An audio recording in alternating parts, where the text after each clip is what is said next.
When talking about systems requirements, we usually think along the lines of what the system should do. We expect the requirements to deal with the following questions. What are the business flows of the system? For example, login, storing photos, receiving and crunching telemetry data, and more. What business services should the system have? For example, login service, data access service, telemetry receiver, telemetry cruncher. What does the user interface of the system looks like? The look and feel, general guidance, responsiveness, and more.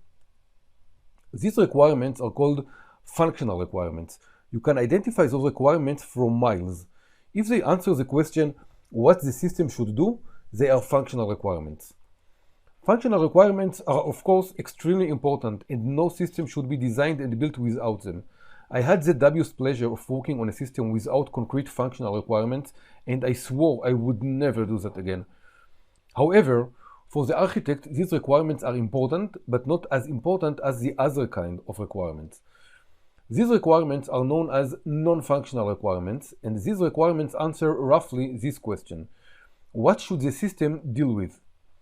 Non-functional requirements describe the various aspects of the system's operation and are not tied to a specific behavior or logic. The most common non-functional requirements are performance, load, data volume, concurrent users, and SLA. For those of you not familiar with all these terms, don't worry, we will cover them later in this section. Non-functional requirements are the requirements that really interest you as an architect. I once had a client that asked me to design an architecture for a system he was planning. On first sight, the system looked quite simple. Simple REST services that receives data, make some calculations, and store the results in a database. Piece of cake. Or so I thought.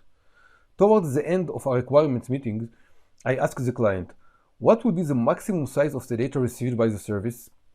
He looked at me with an I have no idea face, made some phone calls, paid a little, came back to the table and said, well, 600 megabytes.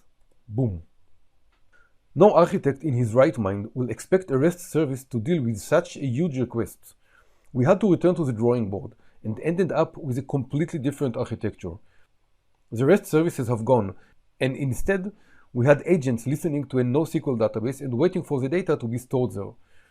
And that's just one example of an architecture that gets turned upside down because of non-functional requirements. So now that we understand the difference between the two kinds of requirements, let's take a closer look at them.